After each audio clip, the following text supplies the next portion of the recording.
Royal Challengers Bengaluru versus Mumbai Indians यानी रोको का मुकाबला होने वाला है अमृतसर।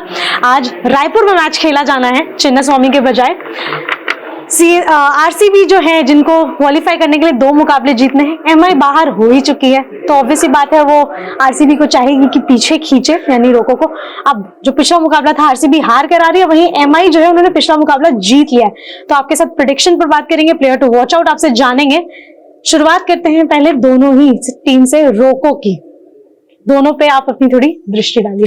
सबसे पहले पूरी स्पोर्ट्स नेक्स्ट टीम की तरफ से सूर्य कुमार यादव, आपको बहुत सारी बधाइयां।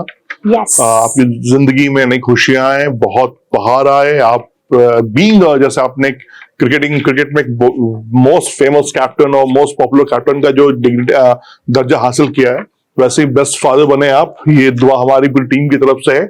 हाँ, अब आते हैं मैच पर हम लौटकर कि इस मैच में सूर्या होंगे नहीं क्योंकि वो भी फादर बने हैं और बहुत अच्छी ब्लेसिंग है, उनको जरूरत भी थी इस ब्लेसिंग की। बहुत स्ट्रगल उनका चल रहा था। कहते हैं ना कि जब बच्चे आते हैं तो किस्मत लेके आते हैं फादर के लिए, तो बहुत अच्छी बात है ये।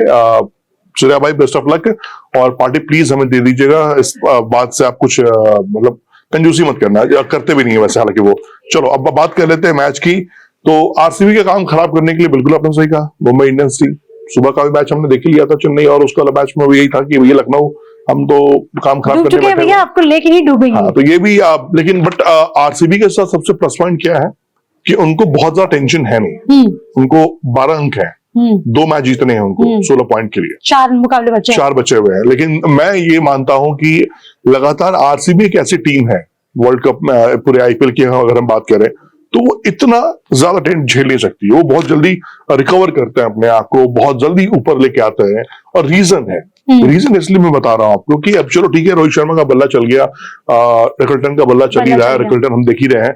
लेकिन सबसे जो इम्पैक्ट चीज है क्या है ना, मुझे दिख रहा है मुंबई इंडियंस में कमजोरी के तौर पर जसप्रीत बुमराह का विकेट ना दे पाना, हार्दिक पांड्या का इंजरी, अंदर आना बाहर आना, और आपको ही पता है कि क्या पॉलिटिक्स रन कर रहा है इनसाइड द मुंबई इंडियंस का खेमा।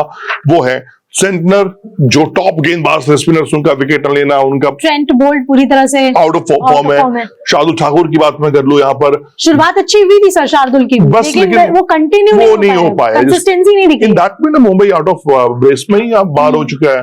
कंटेंडर थी मुंबई इंडियंस यार, जो फाइल पे जो हम आईपीएल शुरू किए थे, चर्चा शुरू किए थे, तो मुंबई इंडियंस की हम बात कर रहे थे। बट अब राइट नाउ मुंबई इंडियंस उस कंडीशन में नहीं है कि हम जहां बोल रहे हैं। अब जो उसका उठाकर देख लो तो मुझे लगता है कि यार सारे लूप होल ही दिख रहे हैं मुझे। चलो सूर्या भाई अभी नहीं है इस मैच में, लेकिन उनका बल्ला नहीं चल रहा था, जैसे खामियाजा मुंबई इंडियंस धोनी। तिलक वर्मा 1 सेंचुरी आई बहुत पैसा लगा के, लेकिन उससे पहले का स्ट्रगल और उसके बाद सेम स्ट्रगल, वो मुझे ऐसा लगा होता नहीं कि सोए हुए हैं, सपना एक आया, बड़ा अच्छा सपना आ गया था, तो उसी तरह एक सपना दिखा के तिलक वर्मा आए और सेंचुरी लगा के टीम को जिता के चले गए। बट हालांकि वो सेंचुरी खाली चली गई थी। हाँ, बट ठीक है, कहते हैं किस्मत थोड़ा सा रूठा हुआ है शायद मुंबई इंडियंस से, तो दुआ की जरूरत है मुंबई इंडियंस को कि आप बिल्कुल क्योंकि यार मुंबई इंडियंस के साथ इशू क्या है ना कि इतने स्टार प्लेयर्स हैं उसके अंदर, और सब दिल के करीब है, स्टार स्टफ्ड है पूरी प्रॉपर्ली, बिल्कुल, और दिल के करीब है यार। सचिन तेंदुलकर बैठे हुए हैं, जयवर्धने को आप देखते हो बाहर बैठकर, तो अच्छा लगता है देखकर उन लोगों को क्रिकेट में आज भी इन्वॉल्व होकर टीम के साथ रहना। खुद हमारे रोहित हैं, मतलब आप देखो ना, जसप्रीत बुमराह है, सूर्य कुमार यादव है, तिलक वर्मा है, इतने सारे खिलाड़ी हमारे हैं उस टीम में जो वर्ल्ड इंडिया के लिए खेलते हैं। वर्ल्ड कप जिताया हमें, back to back 2 world cup दिलाया हमें, तो ये एक ड्रीम कम ट्रू मुकाबला होता है। और ये मतलब एक फैन के लिए बहुत बड़ी बात है कि विराट को, रोहित को T20 छोड़ने के बाद एक साथ इस फॉर्मेट में ग्राउंड पर देखना, ये बहुत ही रॉकिंग है। तो मैं देखो, अब मैं इस मैच को अगर आप मुझसे पूछोगे ना कि सर आप क्या प्रेडिक्शन लेके बैठेंगे, वो तो कहूंगा मैं छोड़ो ना यार, देखो दोनों को, मतलब आप इस आईपीएल के बाद आई डोंट नो दोनों खेले ना खेले, रहे ना रहे, लेकिन ये जो पल है ना, ये आप एंजॉय करो as a cricket lover, as a Roko fan, जिस तरह से आपको एंजॉय करना आप करो। तो सर जो हमें इस मुकाबले में आपसे क्वेश्चन आगे बढ़ाती हूँ कि जो देखने को मिलेगा हमें heat of the moment, that is Virat Kohli versus Jasprit Bumrah. Jasprit Bumrah उतने ही उत्सुक होंगे विकेट लेने को, और दूसरी तरफ विराट कोहली होंगे कुछ मैचों से रन नहीं बने, तो वो रन बनाने को भी उत्सुक होंगे। तो मुझे लगता है कि विराट कोहली की जो भूख है वो कभी खत्म नहीं होने वाली है। विराट कोहली अपने करियर के आखिरी इनिंग भी खेलेंगे ना, वो भूख उनके अंदर नजर आएगी। और ये जो कि बहुत अच्छी बात मुझे लगती है विराट कोहली के लिए कि वो भूख, वो प्यास है उनके अंदर कि नहीं मुझे रन बनाने हैं, मुझे चीजें करनी है, और इसलिए उनको चेस मास्टर कहा जाता है। विराट कोहली को एक डिग्निटी, ये पद दिया गया है। तो मुझे लगता है कि हाँ, विराट कोहली से रन बहुत दिन तक उठा रह नहीं सकता है, क्योंकि आईपीएल के इतिहास में मुझे रेयर दिखा है कि Virat Kohli top 20 orange cap के रेस से बाहर हो। अमूमन आप उनको टॉप 5 में ही देखते हैं। तो मैं तो यही मान के चल रहा हूँ यहाँ से कि नहीं, बहुत अच्छा ये होना चाहिए, मुकाबला बहुत शानदार होना चाहिए।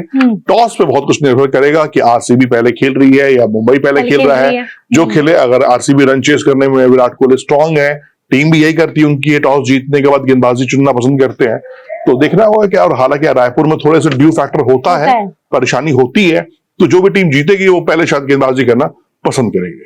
दूसरा हमें देखने को मिल सकता है विराट कोहली वर्सेस शार्दुल ठाकुर ऑल्सो, क्योंकि शार्दुल ठाकुर अगर खेलते हैं ये वाले मुकाबले में और जसप्रीत बुमराह दोनों ही रहते हैं, दोनों तरफ से फास्ट बॉलिंग के एंड से विराट कोहली इसे कैसे टैकल करते हैं? नहीं देखो, मैं जो स्टैट्स पढ़ रहा था, मैं थोड़ा वर्कआउट कर रहा था, तो विराट कोहली तो अकेले हैं ही, लेकिन आरसीबी के पीछे 2 खिलाड़ी और भी हैं जिनको भूलना नहीं चाहिए। एक पडिक्कल है, रजत पाटीदार है, ये दोनों बहुत अच्छा कर रहे हैं यार। बीइंग अ प्लेयर, मतलब पाटीदार क्या लुक रखे हो यार, मतलब उस लुक की अहमियत तो मैं समझ ही सकता हूँ, बट हाँ, मतलब जिस तरह से दोनों खेल रहे हैं, विराट कोहली का साथ दे रहे हैं, विराट कोहली को आगे लेके चल रहे हैं, तो मुझे लगता है कि हाँ, ये जो कॉम्बिनेशन इन तीनों की है ये बहुत अच्छी है। तो थोड़ा सा ऊपर विराट को या पडिक्कल को या फिर रजत पाटीदार को थोड़ा स्टिक होकर खेलना पड़ेगा, थोड़ा दमखम दिखाना पड़ेगा, उसके बाद मुझे लगता है कि ये चीजें कंट्रोल में आ जाएंगी। दूसरा सर, अगर आरसीबी की तरफ से देखें और ये एमआई की तरफ से, अगर रोहित शर्मा ऑब्वियसली बात है एज ए इंपैक्ट प्लेयर खेलेंगे, तो Rohit Sharma versus Josh Hazlewood and Bhuvneshwar Kumar, दोनों एंड से जो है दो भाई, दोनों तबाही जो नजर आ रहे हैं, ये दोनों भी होंगे, तो रोहित शर्मा के लिए होगा कि कैसे वो टैकल करते हैं। नहीं, बिल्कुल आप सही कह रही हैं। मुकाबला जिस तरह से होना है, जो टीमें नजर आएंगी, जो खेलेंगे, जिस तरह से हमें दमखम दिखेगा, तो वो समझने वाली बात है। देखो, रोहित शर्मा एक तो 5 मैच वो खेले नहीं, इंजरी उनकी परेशान करती रही, फिर बीच में खबर भी बहुत आई कि वो अनफेयर है खेलना उनके साथ, थोड़ा पंगा चल रहा है, थोड़े रिस्क वाली बात चल रही है, बट ये भी नहीं रहा, टीम बैलेंस नजर आ रही है। हार्दिक पांड्या इन कर चुके हैं, सूर्य कुमार यादव बाहर है, तो मुझे लगता है कि रोहित और सेंटनर ये जोड़ी सुपर हिट जोड़ी नजर आई है। खासतौर पर सेंटनर देखो, रिकल्टन तो बहुत बेहतर करते चले आ रहे हैं, तो रिकल्टन जो परफॉर्म दे रहे हैं, वो परफॉर्मेंस अगर देते रहेंगे तो मुझे लगता है कि आने वाले दिनों में मुंबई इंडियंस आरसीबी को परेशान कर सकती है, और जो बाकी मुकाबले बचे हैं उसमें ये दिखा सकती है कि भाई हमारे पास जो खिताब है, वो खिताब यूं ही नहीं रहा है, उस खिताब के हासिल करने के पीछे हमारा काफी दमखम रहा है। तो तुक्का नहीं रहा है मुंबई इंडियंस का चैंपियन के सफर में बना रहना। ठीक है, बैट पैच आता है, टीम की बैट पैच प्लस माइनस होता है, ये भी एक मान के मैं चल सकता हूँ। आगे सर कैप्टनसी पे बात कर लेते हैं। अब यहाँ से तो आरसीबी से तो रजत पाटीदार हमें नजर आएंगे, लेकिन दूसरी तरफ सूर्य कुमार यादव भी नहीं है, और हार्दिक पांड्या खेलेंगे कि नहीं, इस पर भी अभी सस्पेंस बना हुआ है। अगर हार्दिक भी नहीं खेलते तो आपके हिसाब से क्या लगता है कि कौन करेगा captaincy? Will it be Rohit Sharma? मतलब मैं कहूंगा कि क्यों नहीं, इसमें इशू क्या है? मतलब रोहित को कप्तानी देने में कोई मुझे दिक्कत है नहीं, अच्छे फॉर्म में चल रहे हैं। It's up to Rohit Sharma कि रोहित शर्मा करना चाह रहे कि नहीं करना चाह रहे, क्योंकि कई बार क्या होता है कि आप खिलाड़ी इन चीज फ्रेम से बाहर निकल जाता है, वो नहीं जाना चाहता, डेपॉन होना चाहता है। हो सकता है रिकल्टन को बोल दे, या हो सकता है जसप्रीत बुमराह उनके साथ हो कि भाई आप कप्तानी कर लो। अगर हार्दिक पांड्या फिट नहीं है, नहीं खेल रहे हैं, अगर फिट है, खेल रहे हैं, तो उसमें कहीं कोई दिक्कत वाली बात नहीं है। तो मुझे लग रहा है कि वेट एंड वॉच क्या होता है, देखा जाएगा। प्लेयर टू वॉच आउट पर आगे बढ़ जाते हैं सर, कि एमआई से कौन होगा और आपके लिए आरसीबी से कौन होगा? क्या सवाल कर रहे हो यार, जिससे शुरू किया था भाई, रोको, कहाँ जाना है, कहीं नहीं जाना है यार। और हाँ, मैं पर्सनली मैं भुवनेश्वर भाई को देखना चाहूंगा। लोग बहुत देखो, एक फास्ट बॉलर की जिंदगी ना, कहानी उसकी जो होती है ना, बड़ा अप्स एंड डाउन वाला होता है बेचारा। मतलब वो कहते हैं ना कि जो उनको हर कोई फास्ट बॉलर को हो या गेंदबाज है, क्रिकेट में गेंदबाजों को ना वो अहमियत, वो प्यार, वो मोहब्बत बल्लेबाजों से तो कम मिलती है यार, ये तो मैं मानता हूँ। वो बेचारे चौका छक्का खा जाते हैं, लोग कहते हैं माय गॉड देखो चौका छक्का मार दिया। अरे वो एक ही चौका छक्का खाया यार अपने के ओवर में यार, क्यों उसको आप उस तरह से देख रहे हो? तो बस फिर भी मैं कहूंगा कि फास्ट बॉलर का कमबैक करना, अच्छी गेंदबाजी करना, ये अच्छे साइन है उन यंग जनरेशन के लिए जिनको लगता है कि ओ माय गॉड अब तो क्रिकेट खत्म हो गया। नहीं, आप क्रिकेटर हो यार, आप आखिरी सांस तक क्रिकेटर हो। आप जब तक मैदान पर हो, किसी फॉर्मेट में भी खेल रहे हो, कहीं भी खेल रहे हो, आपको अपने टॉप मशीन पे खेलना होगा, टॉप परफॉर्म देना होगा। तो आई थिंक ये कि भुवी को मैं खुद देखना चाहूंगा कि हाँ बल्लेबाजी करें। और बुमराह भाई प्लीज बाबा कम बैक करो, शानदार विकेट निकालिए, आपकी बहुत जरूरत है, ना ही सिर्फ मुंबई इंडियंस को बल्कि आपको आगे आने वाले टूर्नामेंट्स भी खेलने हैं। अभी हालांकि वो रेस्ट करने वाले हैं, हाँ हाँ वो रेस्ट करेंगे, लेकिन उसके बाद जब भी कम बैक करें जो नंबर 1 गेंदबाज हो, नंबर 1 गेंदबाजी रहे तो वो बेहतर रहता है। प्रेडिक्शन आगे सर क्या कहता है अरे प्रेडिक्शन? यार, ये तो गलत सवाल है, बट फिर भी 60-40 I will go 60 with Mumbai Indians and 40 RCB. RCB को अपर हैंड नहीं दे रहे हो?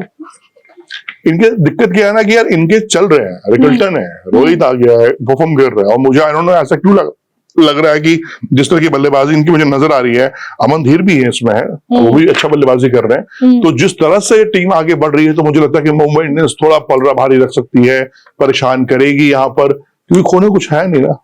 सही बात है। तो भाई सर का प्रेडिक्शन 60-40 कहता है, यानी कि उन्होंने मुंबई इंडियंस को दिया है अपर हैंड। आप अब बताइए प्रेडिक्शन क्या कहता है कमेंट सेक्शन में। प्रोबेबल 11 क्या लगता है आपको, और कौन बाजी मार जाएगा आज का मुकाबला जो शाम में 7:30 बजे से शुरू होगा?